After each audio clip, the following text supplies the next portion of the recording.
More fallout from the FBI's search of former President Trump's Mar-a-Lago home. Trump's legal team filed a 27-page motion suggesting that Trump's rights under the Fourth Amendment were at issue. NBC's Bree Jackson is live in Washington, D.C. And Bree, what else do we know about Trump's filing?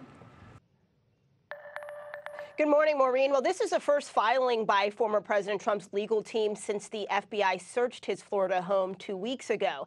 In it, they call the search a shockingly aggressive move and ask that any materials not covered by the search warrant be returned.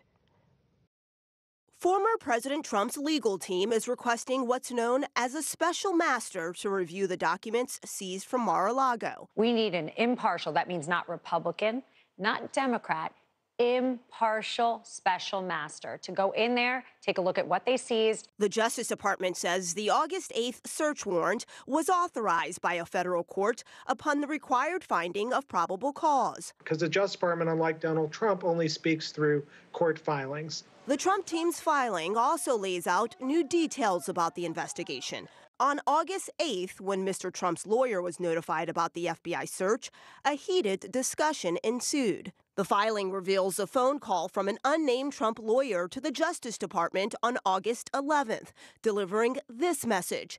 President Trump wants the Attorney General to know that he has been hearing from people all over the country. The heat is building up. The pressure is building up. There could be negative repercussions in terms of perhaps feeding a narrative that something is being hidden from the public. As public interest in the investigation intensifies, a federal judge indicates he may not unseal much, if any, of the affidavit used to justify the unprecedented search. The judge is putting a very fine point, a very clear exclamation point on an argument that the government raised, which was, look, people can really be harassed and intimidated here. The DOJ has until Thursday to submit redactions to the document. And a federal judge acknowledged there may be so many redactions to the FBI affidavit that it may make the document meaningless if released to the public. Maureen? And Bree, there are media reports shedding more light on the documents taken from Trump's Mar-a-Lago residence. What can you tell us about that?